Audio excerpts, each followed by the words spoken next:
السلام علیکم ورحمۃ اللہ وبرکاتہ۔ ناظرین کرام، امید کرتا ہوں کہ آپ لوگ خیریت سے ہوں گے۔ آج عرض یہ کرنا تھا کہ جب میں اپنے سماج، سوسائٹی اور معاشرے کی طرف نظر کرتا ہوں تو اس سماج میں بہت ساری کمیاں نظر آتی ہیں، لیکن اگر سب سے زیادہ کمی کسی چیز کی محسوس ہوتی ہے تو وہ علم کی کمی محسوس ہوتی ہے۔ اب وہ علم دین ہو یا علم دنیا، مسلمانوں کے اندر علم کی کمی سب سے زیادہ پائی جاتی ہے اور قوموں کے مقابلے میں مسلمانوں کے اندر علم دین اور علم دنیا دونوں علم کی کمی پائی جاتی ہے۔ آپ دیکھیں، اور دوسری قومیں اس دور میں ہیں کہ ان کے بچے دنیاوی تعلیم حاصل کر کے اعلیٰ منصب پر فائز ہو جائیں، لیکن وہی مسلمان کو اس بات کی ذرا بھی فکر نہیں ہے، اور دوسری قومیں اپنے مذہب کی تعلیم اپنے بچوں کو دینا چاہتی ہیں، لیکن مسلم قوم کی توجہ اس طرح بالکل بھی نہیں ہے۔ جبکہ ہمارے آقا و مولا تاجدار انبیاء صلی اللہ تعالی علیہ وسلم نے فرمایا، طلب العلم فریضۃ علی کل مسلم و مسلمہ، علم دین حاصل کرنا ہر مسلمان مرد اور عورت پر فرض ہے۔ جو چیز ہمارے مسلمان بھائیوں پر اللہ کے رسول نے فرض قرار دے دیا تھا، آج ہمارے قوم، آج ہمارے بھائیوں کی توجہ اس طرف بالکل بھی نہیں ہے۔ دوسری قوموں میں تعلیم حاصل کرنا، چاہے وہ دینی ہو یا دنیاوی، یعنی ان کی مذہبی تعلیم ہو یا دنیا کی تعلیم، ان میں نہ فرض ہے نہ واجب ہے ان کے مذہب کے مطابق، لیکن وہ اس بات پر کوشاں ہیں اور توجہ دے رہے ہیں کہ ہمارے بچے علم حاصل کریں، شریعت کی، ان کے مذہب کی اور ان کے دین کی اور دنیا کی، لیکن مسلمان اس بات سے بالکل غافل ہے، اور ایسے وہ ہے جیسے ایسا لگ رہا ہے کہ اس کے شریعت میں، اس کے دین میں اس بات کی طرف توجہ ہی نہیں دلائی گئی، اور نہ اس بات کا حکم دیا گیا، جبکہ اللہ کے رسول نے مسلمان مرد عورت پر علم کا حاصل کرنا فرض قرار دے دیا ہے۔ اور جب آپ دیکھیں علم کی کمی اور علم دین حاصل کرنا فرض کیوں قرار دیا، اس کی وجہ یہ، اس کا ریزن یہ ہے کہ بندہ جب علم دین حاصل کرے گا تو سب سے پہلے وہ اپنے آپ کو پہچانے گا کہ میں انسان ہوں، میرا کام کیا ہے۔ اس کے بعد وہ اپنے رب کو جانے گا، پہچانے گا، اپنے نبی کی رسالت اور نبوت کو جانے گا، پہچانے گا، احکام خدا و رسول کو جانے گا، اور جب جانے گا تب مانے گا، جب مانے گا تب عمل کرے گا۔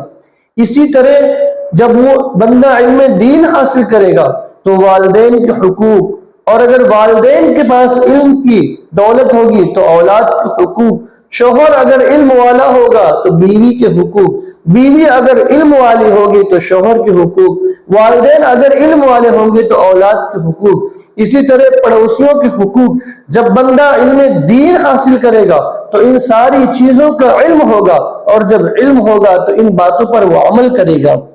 دیکھیے، لا علمی جو ہے، یہ بندہ قیامت کے دن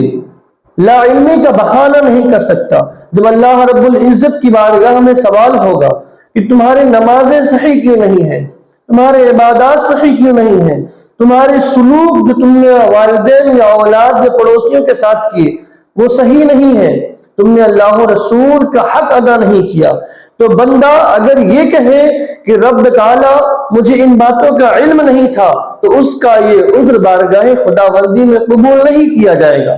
جیسا کہ میں آپ کو ایک چھوٹی سی مثال کے ذریعے سمجھاؤں کہ بندہ اگر دنیا میں قتل کر دے، اور قتل کرنے کے بعد جب وہ قاضی یعنی جج کے سامنے پیش کیا جائے اور یہ کہے کہ مجھے تو یہ نہیں معلوم تھا کہ میرے اوپر یہ دفاعیں لگیں گی اور مجھے یہ سزا ملے گا، تو آپ بتائیں کیا اس کا یہ کہنا اس وقت کا قاضی یا جج قبول کرے گا؟ نہیں، بلکہ اسے بیوقوف قرار دے گا اور اس کو سزا سنا کے اس کو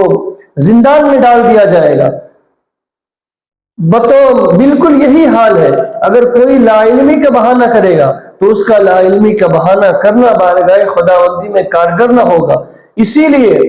آپ سب سے گزارش ہے کہ علم دین حاصل کریں، اور علم دین کے ساتھ ساتھ علم دنیا اس قدر ضروری ہے۔ وہ بھی ایک واقعے سے آپ سمجھ لیں کہ جب جنگ بدر کا معرکہ ہوا، مسلمانوں کو اللہ نے فتح دی اور کافر جو ہے وہ پست ہوئے، اس کے بعد کیا ہوا؟ 70 سے زائد کافر جو گرفتار ہوئے تھے، تو مشورہ یہ ہوا کہ فدیہ دے کر انہیں رہا کر دیا جائے، لیکن ان میں سے کچھ لوگوں نے کہا کہ ہمارے پاس فدیہ دینے کے لیے کچھ بھی نہیں۔ تو رسول پاک نے فرمایا کہ اعلان کر دو کہ جو بھی کافر یعنی جو گرفتار ہوئے ہیں، جو کافر گرفتار ہوئے ہیں، وہ اگر 10 مسلمانوں کو تعلیم دے تو وہ آزاد۔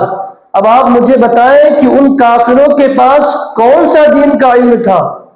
ان کافروں کے پاس کون سے حدیث اور قرآن کی باتیں تھی؟ بلکہ جھگڑا ہی اسی بات کا تھا کہ وہ قرآن و حدیث کو نہیں مانتے تھے، یعنی اللہ و رسول کو نہیں مانتے تھے۔ تو رسول پاک نے فرمایا کہ جو کافر 10 مسلمانوں کو تعلیم دے وہ آزاد۔ تو وہ کون سی تعلیم تھی؟ ظاہر سی بات ہے وہ دنیاوی تعلیم تھی، وہ ہنر تھا، وہ تجارت کا علم تھا، وہ دنیاوی مصنوعات اور چیزیں بنانے کا علم اور ہنر تھا۔ تو آپ دیکھیں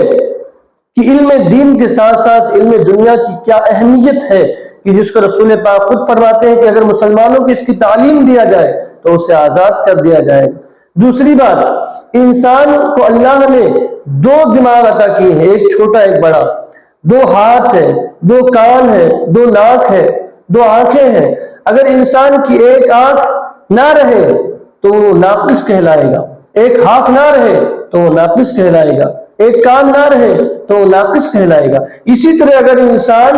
دنیاوی تعلیم حاصل کر لے لیکن اگر دین کی تعلیم اس کے پاس نہیں تو وہ ناقص علم ہے۔ اسی طرح اگر دینی علم اس کے پاس ہے لیکن دنیا کے علم سے وہ ناآشنا ہے تو یہ بھی ناقص ہے۔ تو ہمیں یہ چاہیے کہ علم دین کے ساتھ ساتھ علم دنیا حاصل کریں، علم دنیا کے ساتھ ساتھ علم دین حاصل کریں، کیونکہ جس طرح ہمیں ہمارے شریعت اور ہمارے شریعت پہ چلنے کے لیے علم دین کی ضرورت ہے، دنیا میں قدم قدم پہ اور پھر قبر میں اور قبر سے لے کے حشر تک ہمیں علم دین کی ضرورت ہے، وہیں دنیاوی زندگی میں ہمیں قدم قدم پر علم دنیا کی بھی